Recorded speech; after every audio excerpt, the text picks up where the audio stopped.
Well, David asked me how I ended up doing a tribes video after 6 years of knowing him.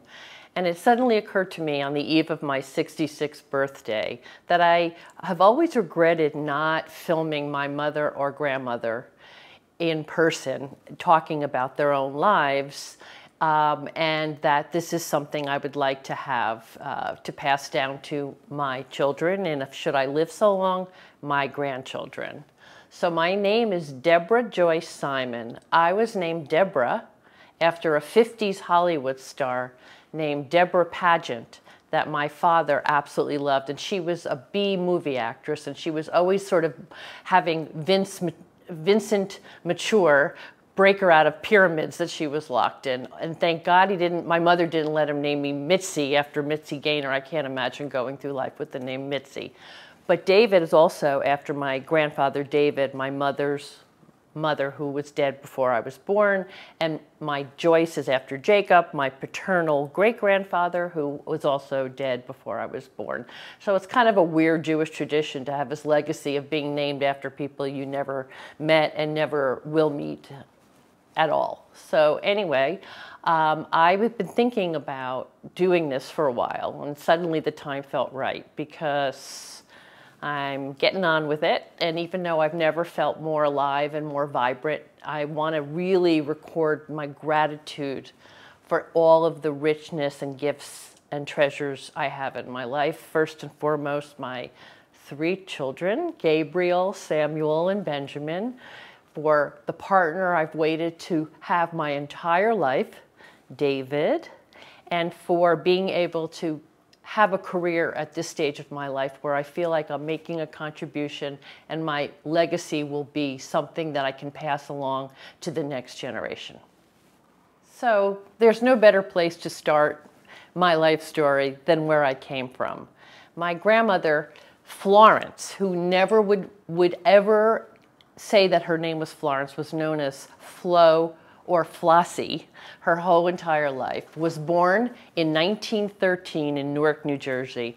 And right on the eve in the next decade of World War I, my entire family, who were based in New York because my grandmother was one of 12 brothers and sisters, my grandfather had 3 wives. The first one died in childbirth back in the old country. My grandmother's mother was killed by a horse and buggy running her over on a main street in Newark. And the third one, I don't even know who it was, but gave birth to the 2 strangest of the last children. One was Phil, and he was known as quite bohemian because after the army he ran away to Hollywood and became Burt Lancaster's personal assistant. And the sister married a Jewish gangster, which then got the entire family into bootlegging gin, running numbers, and a myriad of other illegal activities. In fact, the first funeral I ever went to was my uncle, who had a closed coffin. And I said, not really, I've never been to a funeral, but I said, don't you look at the face? I think I'd seen it in movies. And my mother looked at me and said, his face was not fit to be seen. Later, decades later, I found out that he owed the wrong people the wrong amount of money and was executed gangster style. So that was sort of my intro. And my grandmother would talk about how she loved to dance, and her brothers would cover for her, and she would open the window and drop down to the 2nd floor holding her dance shoes and run off to nightclubs and dance the night away. She was kind of a wild bohemian woman herself. And meanwhile, she got married. She had my mother, Frida, and my uncle, who's nutty, and my aunt, who just passed away, who was also nutty. But anyway, somehow we survived it all, and I survived growing up in the homogeneous suburbs of Edison, New Jersey, where everyone looked like everybody else and did everything else everyone did. And I really thought even at that time, you know, I'm not like these people. I'm more of a sort of a chameleon. I can fit in with very different crowds. I can go out with the jocks. I was the captain of the cheerleading team, and I would smoke dope with the art students behind the building. I already learned the art of telling a really great lie to get you out. I would say, oh, you know, I'm on the yearbook committee and I'm going to work on the yearbook. And I would go out the back and smoke pot in the back of the high school with my fellow potheads. And that was the time when it was also really a big deal to be a deadhead. And my high school boyfriend was a deadhead, and I would run around all over the Northeast with him while telling my parents, I don't even know where told them I was going, and sleep in tents and such stuff, listening to the Grateful Dead all over the country. So while growing up in a house that had no books, except for a few Second World War history books of aviation, because my father was in the Army Air Corps, which was the predecessor to the Air Force, and stationed in Guam during World War II.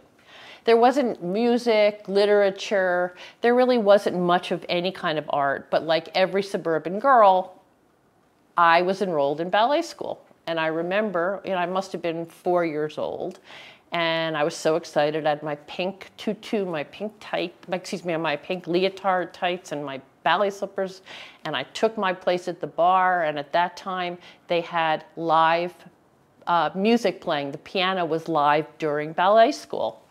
And it was as if playing Tchaikovsky, and it was as if a curtain pulled back, and my whole life changed in that moment, because I was both listening to the beauty, not only of the composition of Tchaikovsky, but live music, which I had never heard in my life.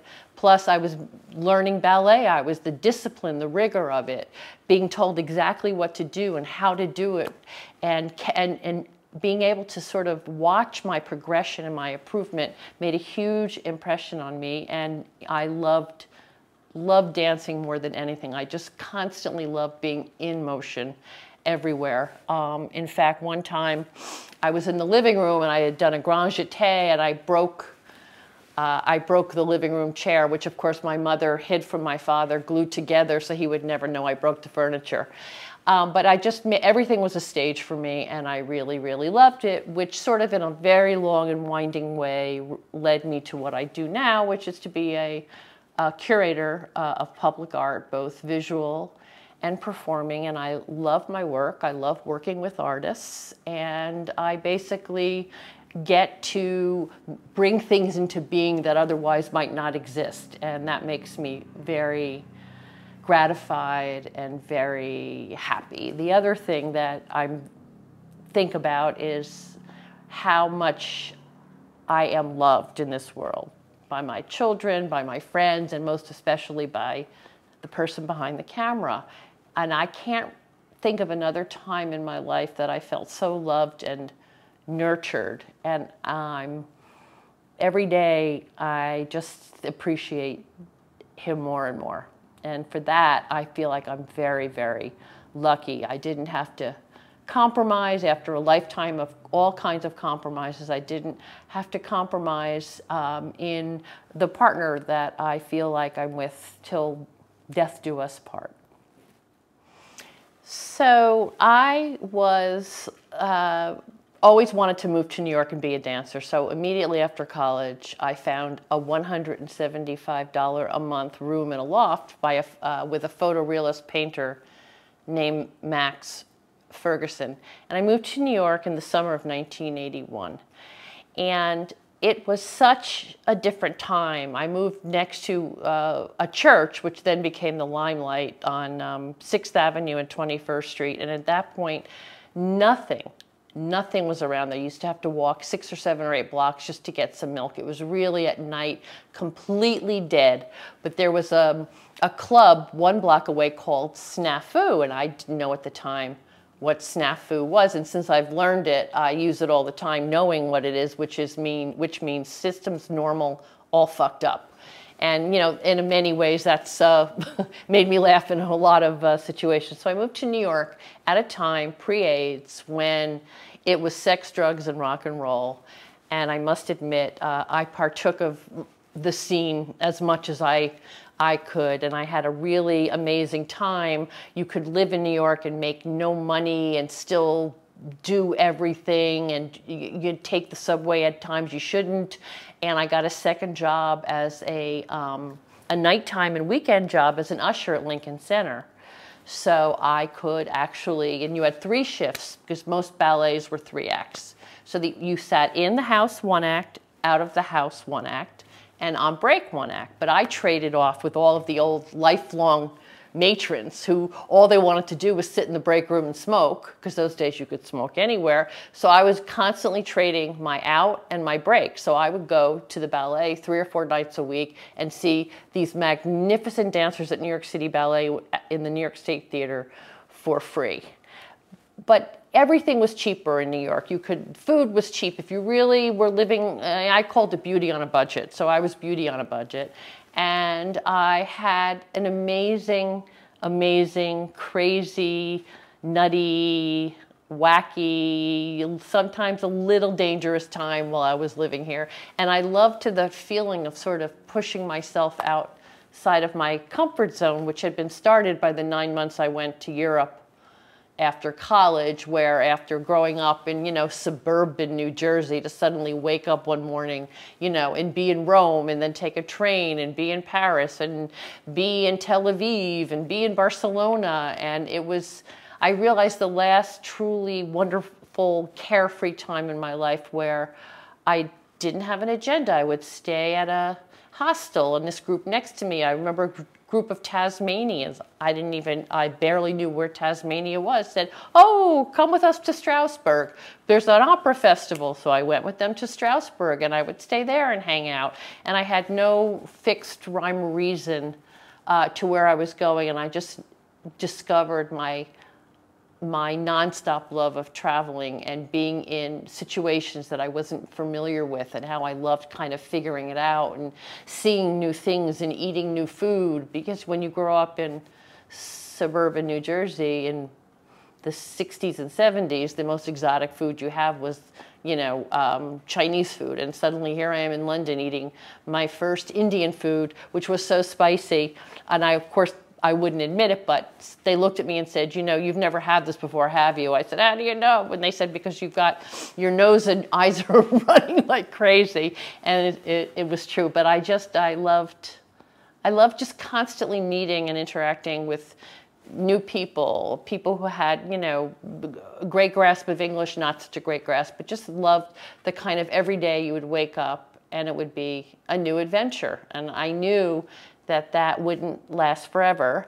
And so I really loved every single minute of it. And in fact, back in the day, I wrote letters to my mother, which I still have. When you actually wrote airmail letters on the thin blue paper, and it would take months for my mother to get them. And I think about, like, if I call one of my kids and they don't call me back in 15 minutes, I'm like, what's going on? And whereas, my mother had no idea where in the world I was, what I was doing, who I was with, and had absolutely no way of reaching me. And I remember when I came back after 9 months, I undid my backpack, which smelled to high heaven. My mother took all my clothes out, and I said, "Mom, are you going to wash this?" She said, "Wash these. They're going right in the garbage. These are rags." So anyway, because at that time you couldn't buy anything you couldn't carry, so I really didn't buy anything. And so that began my love of travel and adventure and pushing myself and being out of my comfort zone, which is something I think gets beaten out of people as they get older. I noticed that people become a little bit more, they care more about their safety, they care more about the regularity, and they care more about scheduling. And I feel like I never want to let go of that, always being open for an adventure in my life. And that's very, very much what keeps me engaged and makes me feel sort of, if not in body, young in spirit. Am I good?